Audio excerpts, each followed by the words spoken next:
നബിയുനാ റസൂലുള്ളാഹി സ്വല്ലല്ലാഹു അലൈഹി വസല്ലമ തങ്ങൾ പഠിപ്പിക്കുകയാണ്, ഇദാ ജാമഅ അഹദുകും ഫൽയസ്തതിർ ഐ ഇദാ അറാദ അഹദുകും ഇദാ അന്ന റജുല ഇദാ അതാഹലഹു ഫൽയസ്തതിർ.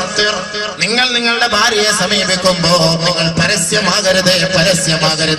കണ്ടോ, രഹസ്യമായ അറയിലും പരസ്യമാകരുത് എന്നുള്ളതാണ് റസൂൽ പഠിപ്പിക്കുകയാണ്. എങ്ങനെ രഹസ്യമായ അറ എന്ന് പറഞ്ഞാൽ നമ്മുടെ പ്രൈവറ്റ് മുറിയാണ്. ഒരു ഭാര്യയും ഭർത്താവും ഉറങ്ങുന്ന പ്രൈവറ്റ് മുറിയാണ്. ആ പ്രൈവറ്റ് മുറിയിൽ ഇനി ആരും കാണാനില്ല, എല്ലാ ദ്വാരങ്ങളും അടച്ചിരിക്കുകയാണ്, ലൈറ്റ് അടച്ചിരിക്കുകയാണ്. ഇനി ഞാനും എന്റെ ഭാര്യയും മാത്രമേ ഉള്ളൂ, എനിക്ക് രണ്ടുപേർക്കും എന്തുമാകാം. അല്ലാഹുവിന്റെ റസൂൽ പറഞ്ഞു, അത് പാടില്ല. ഹബീബായ തങ്ങൾ പറയുകയാണ്, ഒരു ഭാര്യയും ഭർത്താവും അവരുടെ രഹസ്യ മുറിക്കുള്ളിൽ അവർ ശാരീരികമായി ബന്ധപ്പെടുകയാണെങ്കിൽ ഒരു തുണി കൊണ്ടവർ മറച്ചുകൊള്ളട്ടെ. തുണി കൊണ്ട് മറയ്ക്കാതെ മൃഗങ്ങളെ പോലെ അവർ വീഴ്ച നടത്തരുത്. കമാ ഖാല റസൂലുള്ളാഹി. കണ്ടോ, രഹസ്യത്തിലും പരസ്യം സൂക്ഷിക്കണം. അല്ലാഹുവിന്റെ റസൂൽ പറഞ്ഞ പ്രത്യേകമായ വാക്കാണ്. പക്ഷെ നമ്മൾ ആരും ശ്രദ്ധിക്കാറില്ല. നമ്മളാരും ശ്രദ്ധിക്കാത്ത രണ്ട് സ്ഥലങ്ങളിൽ ആരും വസ്ത്രം ധരിക്കാറില്ല. ഒന്ന് ശാരീരികമായി ബന്ധപ്പെടുമ്പോ, രണ്ട് കുളിമുറിയിൽ കയറുമ്പോ. കുളിമുറിയിൽ അങ്ങോട്ട് കയറുള്ള മൊത്തത്തിൽ അഴിച്ച് ഇന്ന് ജനിച്ച കുഞ്ഞിനെ പോലെ അതാ നിൽക്കുന്ന സംഭവം അല്ലെ, അങ്ങനെ അവിടെ നിൽക്കുക. അത് നബി തങ്ങൾ നിരോധിച്ച കാര്യമാണ്. അല്ലാഹുവിന്റെ റസൂൽ സ്വല്ലല്ലാഹു അലൈഹി വസല്ലമ നിരോധിച്ച സന്ദർഭങ്ങളാണിത്.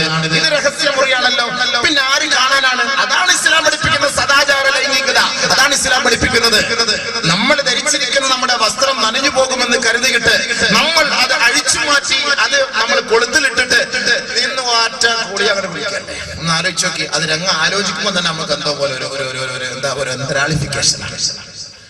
അതുകൊണ്ട് ഒരിക്കലും അതുപോലും പാടില്ല എന്നാണ് ഇസ്ലാം പഠിപ്പിക്കുന്നത്. ഒരു പെണ്ണിനെ പരസ്യമായി നിങ്ങൾ കുളിക്കാൻ അനുവദിക്കരുത്.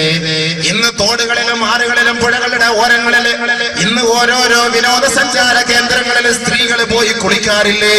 ഹബീബായ റസൂലുള്ളാഹി സ്വല്ലല്ലാഹു അലൈഹി വസല്ലമ തങ്ങൾ അതെല്ലാം നിരോധിച്ച കാര്യമാണ്.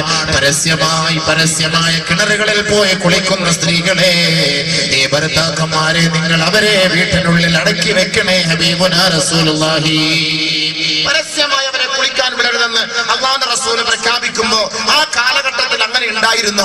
പരസ്യമായി കുളിക്കുന്ന ഒരു കാലഘട്ടം ഉണ്ടായിരുന്നു. അന്ന് ഇതേപോലുള്ള വലിയ മറകളൊന്നും ആയിരുന്നില്ല. പിന്നീട് കാലങ്ങൾ പുരോഗമിച്ചപ്പോൾ നബിയുനാ റസൂലുള്ളാഹി സ്വല്ലല്ലാഹു അലൈഹി വസല്ലം തങ്ങൾ മനസ്സിലാക്കി ഇത് സ്ത്രീകൾക്ക് ആപത്താണ്. അതുകൊണ്ട് അല്ലാഹുവിന്റെ റസൂൽ പറഞ്ഞു, സ്ത്രീകളെ പരസ്യമായി കുളിക്കാൻ അനുവദിക്കരുത്. അവര് വീടിന്റെ ഉള്ളിൽ തന്നെ ആയിക്കൊള്ളട്ടെ, അല്ലെങ്കിൽ മറയ്ക്കുള്ളിലായിക്കൊള്ളട്ടെ. അല്ലാഹുവിന്റെ റസൂൽ പറഞ്ഞ വാക്കാണ്, മറയ്ക്കുള്ളിലായിക്കൊള്ളട്ടെ.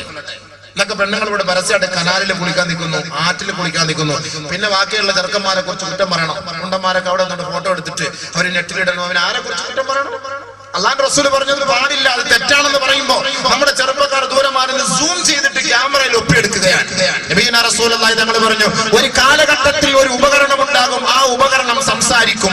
ആ ഉപകരണത്തിന് നാവില്ല. ആ ഉപകരണം സംസാരിക്കുന്ന ഒരു കാലഘട്ടം വരാതെ ഖിയാമത്ത് നാൾ ഉണ്ടാവൂല. വീട്ടിന്റെ ഉള്ളിലുള്ള സകലമായ രഹസ്യങ്ങളും ഒപ്പിയെടുക്കുന്ന ഒരു സാധനമായിരിക്കും. നമ്മുടെ ചെരുപ്പിന്റെ വാറ് സംസാരിക്കും, നമ്മുടെ മൃഗങ്ങൾ സംസാരിക്കും, നമ്മുടെ വീട്ടിലുള്ള ഉപകരണങ്ങൾ, ഫർണിച്ചറുകൾ സംസാരിക്കും.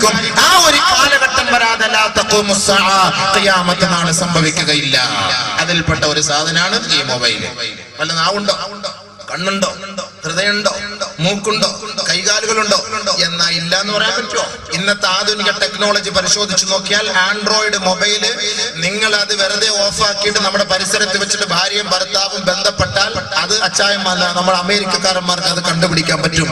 ഇവിടെ ഭാര്യയും ഭർത്താവും തമ്മിൽ ഇവിടെ കാപ്പിൽ കടന്ന് ബന്ധപ്പെടുന്നത് അത് അവർക്ക് കാണാം, സായിപ്പിന് കാണാം. സായിപ്പ് അതിന്റെ ആ ക്ലിക്ക് അതങ്ങോട്ട് ഓൺ ആക്കി കഴിഞ്ഞാൽ സായിപ്പിന് അത് കണ്ട് രസിക്കാൻ പറ്റും. അത് നമ്മൾ ആൻഡ്രോയിഡ് മൊബൈൽ അടുത്ത് വെച്ചിട്ട് കിടന്നുറങ്ങിയാൽ മതി. നിങ്ങളൊന്നും ചെയ്യണം, നിങ്ങൾ ക്യാമറ ഒന്നും ഓണാക്കി വെക്കണ്ട.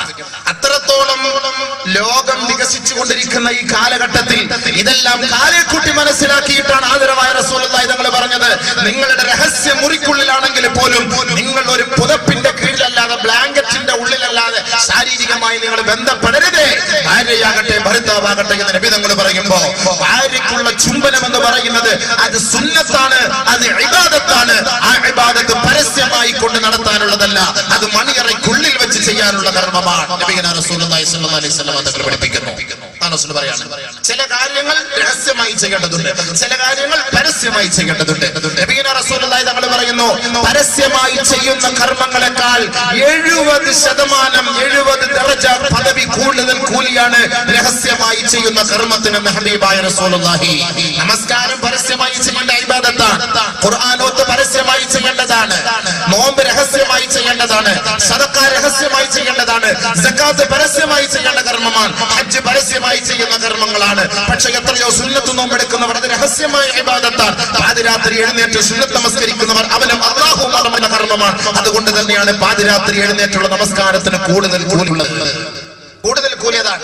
എല്ലാവരും ഉറങ്ങുന്ന സമയത്ത് പാതിരാ സമയത്ത് നമസ്കരിക്കുമ്പോൾ അവർക്കാണ് സവാബ് കൂടുതൽ. മനസ്സിലായില്ലേ? تتجافى جنوبهم عن المضاجع يدعون ربهم خوفا وطمعا ومما رزقناهم ينفقون. അല്ലാഹു റബ്ബുൽ ഇസ്സത്ത് ഇവിടെ രണ്ട് രഹസ്യമായ ഇബാദത്തുകളെ കുറിച്ച് ചർച്ച ചെയ്യുകയാണ്. ഒന്ന്, അവന് നൽകിയതിൽ നിന്ന് അവൻ സദഖ ചെയ്യുന്നത് രഹസ്യമായി കൊള്ളട്ടെ.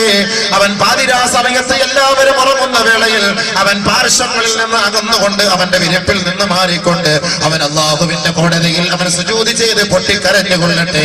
യദഊന റബ്ബഹും ഖൗഫൻ വതമആ, ആശയോടും ആശങ്കയോടും അവൻ അല്ലാഹുവിനോട് ഇബാദത്ത് ചെയ്ത് അവൻ തേടിക്കൊള്ളട്ടെ. അതിന് കൂലി കൂടുതലാണ് രഹസ്യമായുള്ള ഇബാദത്ത്. അത് വലിയ സവാബുള്ള കാര്യമാണ്. അതുപോലെ തന്നെയാണ് ഇബാദത്താണ് നമ്മൾ ഭാര്യയും ഭർത്താക്കന്മാരും തമ്മിലുള്ള വീഴ്ചകൾ, അവിടെ സംഭവിക്കുന്ന ഓരോരോ വികാര വിചാരങ്ങൾ ഉണർത്തുന്ന ഓരോ കാര്യങ്ങളും അതെല്ലാം ഇബാദത്താണ്. അത് ഭാര്യ ഭർത്താവിനോട്, ഭർത്താവ് ഭാര്യയോട്, അതാണ് അതിന്റെ അർത്ഥം.